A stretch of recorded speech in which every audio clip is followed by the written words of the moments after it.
The sun-baked Peloponnesian terrain, a brutal landscape of jagged rock and unforgiving dust, stretched for hundreds of miles. For a Spartan soldier, traversing this unforgiving ground was a daily mandate, often covering distances that defied expectation. The fundamental question arises: how did the most critical piece of personal equipment, the humble sandal, withstand such relentless mechanical stress over 500 miles or more of such abrasive pathways? The footwear system employed by the Spartan soldier was not a mere collection of straps, but a precisely engineered interface between foot and ground, known as krepis. These sandals represented a practical application of material science, designed for maximal durability and stability. Their construction prioritized function over aesthetic, a hallmark of Laconian engineering principles applied to military necessity. At the core of the krepis's resilience was its multi-layered sole, composed primarily of several laminated sheets of hardened oxhide or similar robust leather. These layers were meticulously pressed and stitched together. This composite structure distributed impact forces across a broader area, preventing rapid localized wear and providing a surprising degree of shock absorption over prolonged marches across uneven surfaces. The lacing system was equally integral to the sandal's performance. Strong leather thongs, carefully prepared and treated, crisscrossed the foot, anchoring the sole firmly. The configuration of these straps ensured the foot remained stable within the sandal, preventing slippage and minimizing blistering. This secure fit reduced rotational forces on the sole, extending its operational lifespan during dynamic movement. Standardization in manufacturing, though rudimentary by modern metrics, was critical. While not mass-produced in the contemporary sense, the krepis were likely crafted by skilled artisans following established patterns. This ensured a consistent quality and adherence to design specifications, guaranteeing that each soldier's footwear met the rigorous demands of the Spartan military machine. There was no room for shoddy craftsmanship. Beyond initial construction, the ongoing maintenance of the krepis was paramount. Soldiers were likely instructed in basic field repairs, utilizing readily available materials like spare leather strips and sinew. This institutionalized practice of equipment preservation extended the operational readiness of the footwear, viewing the sandal as a critical component of the soldier's overall combat system, not merely an accessory. The material preparation itself contributed significantly to longevity. Leather for Spartan footwear underwent specific tanning and treatment processes, likely involving natural oils and waxes, to enhance its resistance to moisture, abrasion, and degradation from constant exposure to sun and dust. This preemptive material engineering maximized the inherent properties of the raw hide, creating a more robust final product. The operational lifespan of the krepis was also extended by the Spartan soldiers' disciplined gait. Through rigorous training in the Agoge, they developed a distinctive measured stride, optimized for energy efficiency and minimal equipment strain. This consistent, controlled movement reduced the abrasive forces on the sandal soles, preventing premature wear compared to an undisciplined, shuffling walk. Furthermore, the communal living of the Sicilia inadvertently contributed to sandal longevity. With shared meals and barracks life, a collective consciousness regarding equipment care likely emerged. Veterans would impart practical wisdom on boot maintenance to younger recruits, fostering an institutional culture where the proper functioning of gear was prioritized, even for seemingly minor items like sandals. The constant physical conditioning of the Spartan soldier meant their feet themselves were incredibly robust. Hardened from years of training and often going barefoot, their feet provided a natural cushioning and stability, reducing the stress transferred to the sandals. This symbiotic relationship between a conditioned body and robust footwear created a resilient system capable of enduring immense physical demands. Unlike some contemporary cultures where footwear might be elaborate or purely ceremonial, the Spartan krepis served a singular utilitarian purpose. There was no superfluous decoration, no fragile elements to break. Every component was engineered for endurance, reflecting the Spartan ethos of efficiency and practical combat readiness. This design philosophy directly contributed to their ruggedness.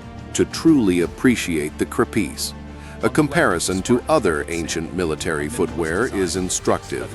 Many Athenian soldiers, for instance, often utilized lighter buskins or even fought barefoot in certain scenarios. While offering greater agility, these alternatives lacked the substantial multi-layered sole and robust lacing system that defined the Spartan krepis, making them less suited for prolonged, arduous marches. Persian infantry, frequently relying on enclosed soft leather boots or simple slippers, faced different challenges. These offered protection from sand and heat, but were inherently less durable on rocky, uneven terrain. The Spartan krepis, with its open design, allowed for ventilation, preventing sweat-related degradation of materials, while its rigid sole provided superior protection against sharp stones. The environmental conditions also played a role. The dry climate of Laconia, while challenging in terms of dust and heat, was less prone to the pervasive dampness that would rapidly degrade leather footwear in more humid regions. This allowed the robustly constructed krepis to maintain their structural integrity over longer periods, assuming proper field care was diligently applied. However, even a system as meticulously designed as the krepis and its associated maintenance protocols eventually faced systemic challenges. The inherent rigidity of Spartan society, while ensuring initial robustness, often prevented innovation. As other military powers began to experiment with heavier enclosed boots or improved lacing techniques, the krepis design remained largely static, resistant to adaptive improvements. The decline of Spartan hegemony also brought economic constraints. The availability and quality of raw materials, particularly the high-grade oxhide necessary for durable soles, could not always be guaranteed. A shrinking resource base, coupled with the reliance on a specific type of labor for processing, meant that the consistent superior quality of early krepis became increasingly difficult to sustain over centuries. Demographic shifts within Laconia, particularly the shrinking numbers of full citizens and the helot population, impacted the human system responsible for sandal production and repair. Fewer skilled artisans and diminished labor pools meant production quantity and consistent craftsmanship became vulnerable. The intricate knowledge of tanning and leatherwork was not always easily replaced. The very focus on durability meant an extended operational life cycle was expected, but this also implied a slower replacement rate. When external factors like prolonged campaigns or widespread material shortages arose, the system struggled to rapidly re-equip its forces. The logistics of supplying fresh, high-quality krepis across vast distances became a strain, exposing a vulnerability in the supply chain. Furthermore, prolonged exposure to diverse terrains beyond the Peloponnese, such as the marshy regions of northern Greece or the colder climes of Thrace, presented environmental stresses the open-toed krepis was not ideally designed to handle. While robust for rocky paths, constant dampness or extreme cold accelerated material degradation and diminished soldier effectiveness, requiring more frequent and often unavailable replacement. The operational cost, though seemingly minimal per sandal, accrued significantly over a soldier's lifetime and across the entire military. Maintaining the quality of materials and craftsmanship, coupled with the continuous need for field repair supplies, represented a constant drain on resources that a declining Spartan economy was progressively less able to bear without compromise. Ultimately, the sandal, like other components of the Spartan military machine, mirrored the fate of its creators.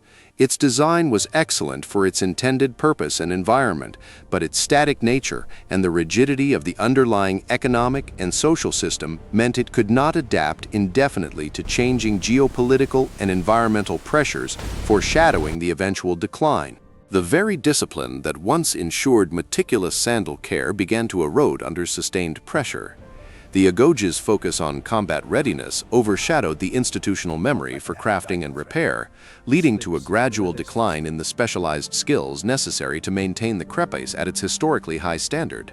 This loss of generational knowledge contributed to a systemic weakening. Extended campaigns far from Laconia further exacerbated these issues.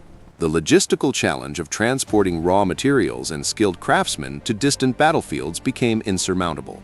Repair kits and replacement sandals, once readily available, dwindled in number and quality, forcing soldiers to endure increasingly worn and inadequate footwear for longer periods, impacting their operational effectiveness. The quality control, once a silent guarantee of Spartan equipment, also suffered. As the economic and social structures strained, the incentive for individual artisans to produce superior krepides diminished.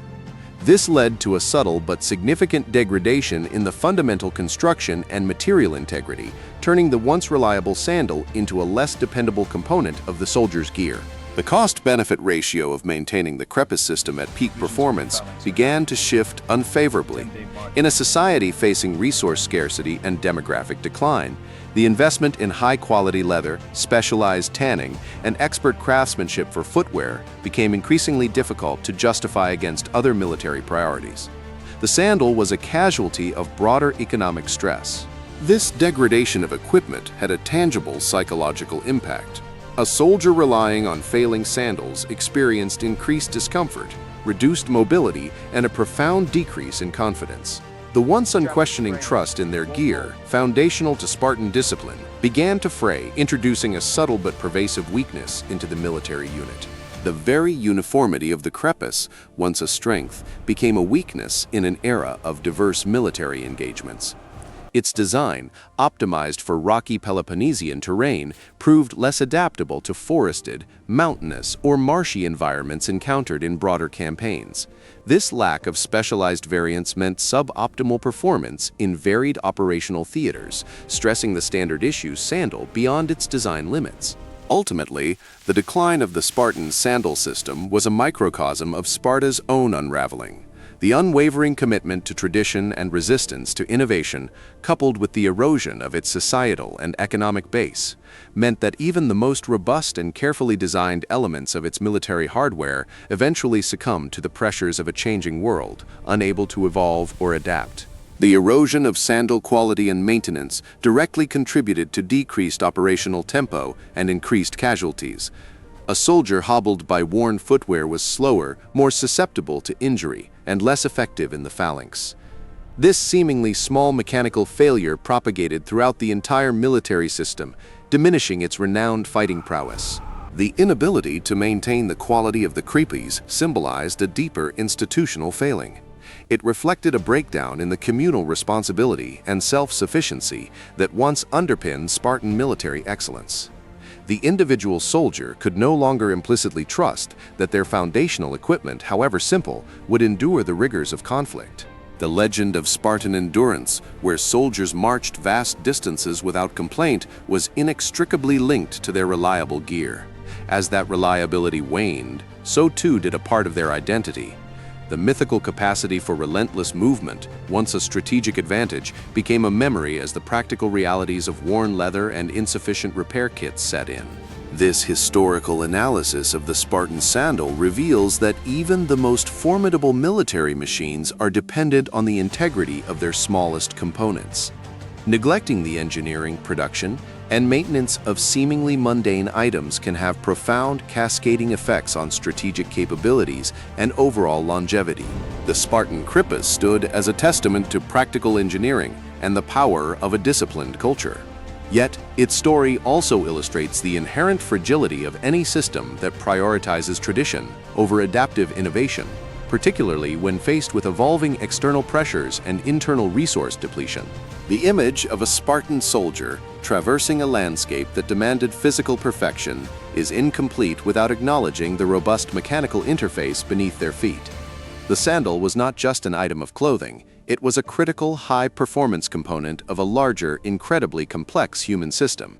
The ultimate lesson of the Spartan soldier's sandal is that excellence, especially mechanical excellence, requires constant vigilance, adaptation, and an unwavering commitment to every detail, no matter how small. For all their legendary might, even the Spartans found that the path to decline could begin at their feet.